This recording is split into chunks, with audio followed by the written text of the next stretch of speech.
Hello and welcome to this edition of the Weekly Dose, Challenge Your Perspective. This is Patrick Dare in Washington, D.C. Uhuru Kenyatta must respect the Constitution. The elections were stolen, period. There's no questions about that. The Supreme Court has already decided that. If anybody doubts that this election was skewed to the advantage of the Jubilee Party and President Uhuru and his deputy, Ruto, all you have to see or look at is what they've done since the Supreme Court nullified that election. Of course, first they talked about go to court, and whatever the court decides, that is what we will go by. But that was never to be. The moment the Supreme Court ruled against the election and nullified it, the president went berserk. He was all over the place, angry, annoyed at everything, calling everybody names, threatening the Supreme Court judges, especially Chief Justice Maraga. In 2013, on this very same program, I said that Uhuru had to succeed. After the elections, the opposition went to court because they believed then that that election was stolen too. But the Supreme Court at the time threw away the case. They did not even hear it.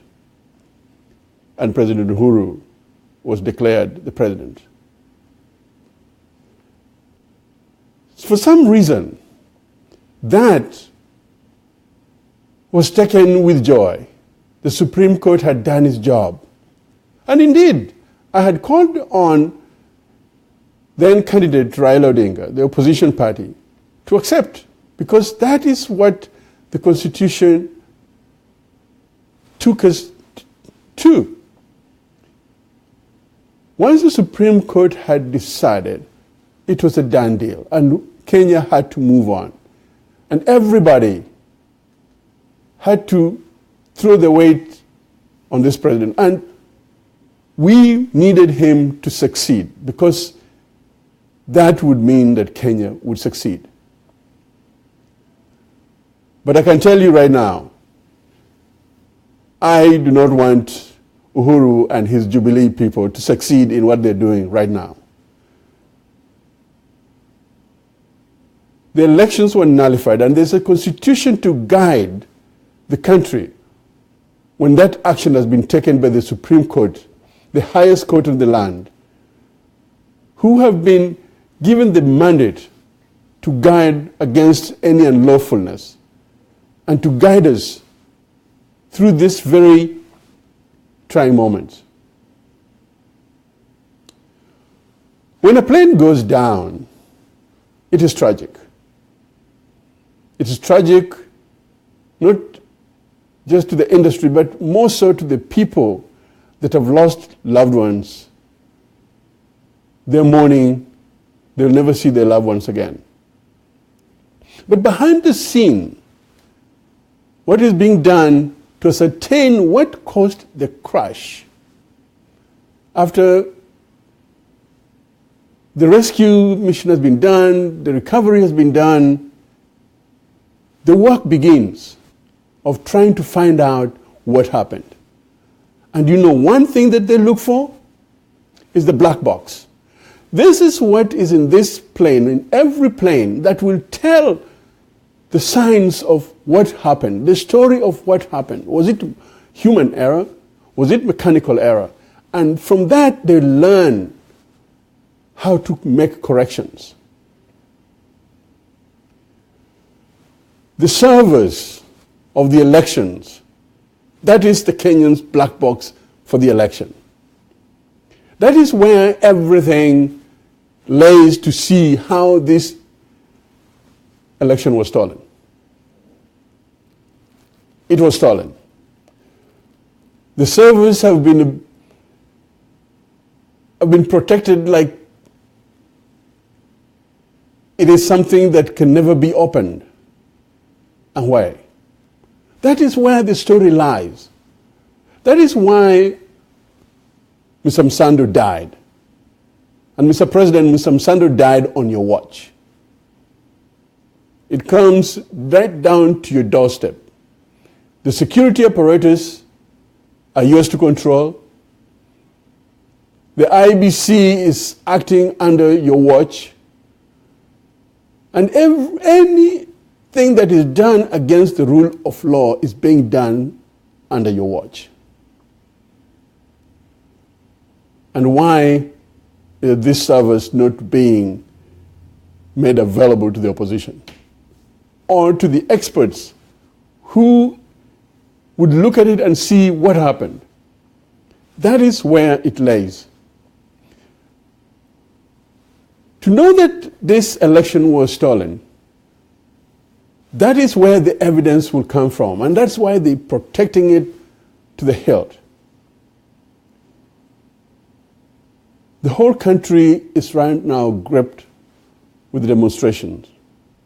And now, what this administration has done is to unleash the police on innocent Kenyans who, by constitutional rights,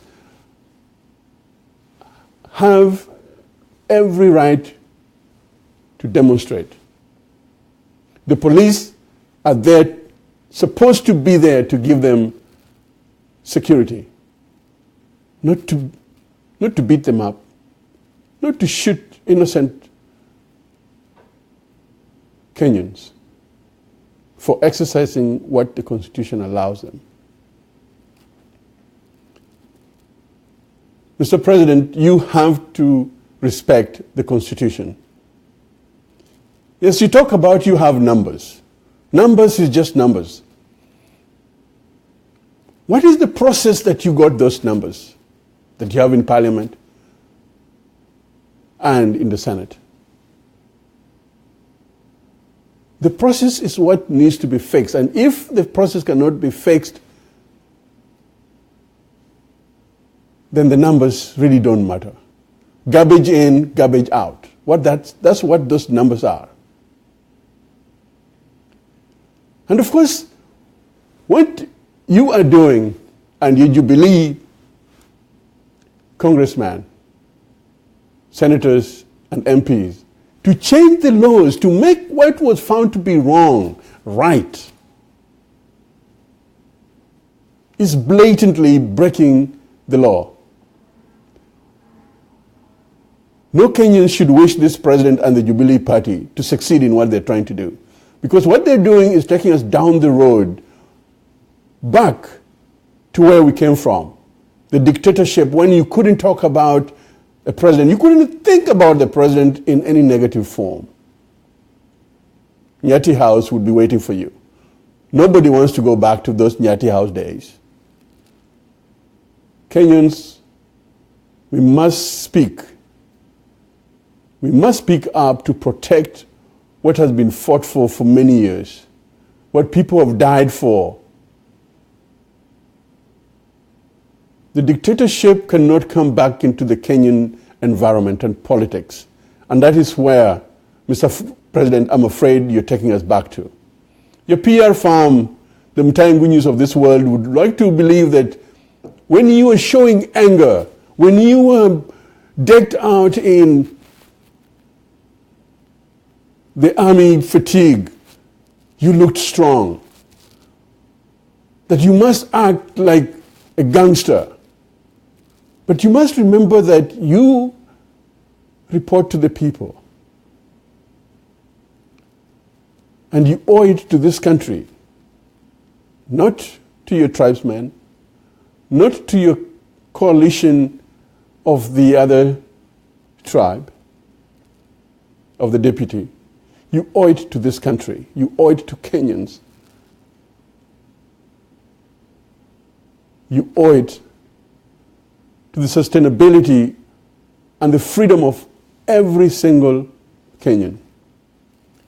And this nonsense of killing innocent Kenyans, including children, must stop. And I must mention here that the guns and the tear gas that is aimed at one particular tribe, yes, one particular tribe, the Luos, have had the brunt of it. 99% of those that have died are Luos. They're being targeted. For what? Because they support Raila Odinga. This Kenya is bigger than Raila Odinga, is bigger than you, Mr. President. And you have to respect the rule of law. You cannot change the games midstream so that you become elected. That in itself shows that you did not win this election. If you won this election and you have the tyranny of numbers, as Yomutai Ngunyi would say, then just go back to the field and fight it again. Your numbers would be there. You would win fairly and squarely, and therefore being given the mandate. But you know you did not win. And that's why you're trying to put every wrench in the Constitution so that you can be elected. You will be an illegitimate president. And history will judge you. History will judge you because you will have taken this country back to where we came from. That is my perspective. What's yours? This is Patrick Dare in Washington, D.C. And for those watching, please make your comments. I would like to know what you think about this program and give me feedback. Any feedback, positive, negative, it's welcome. Thank you.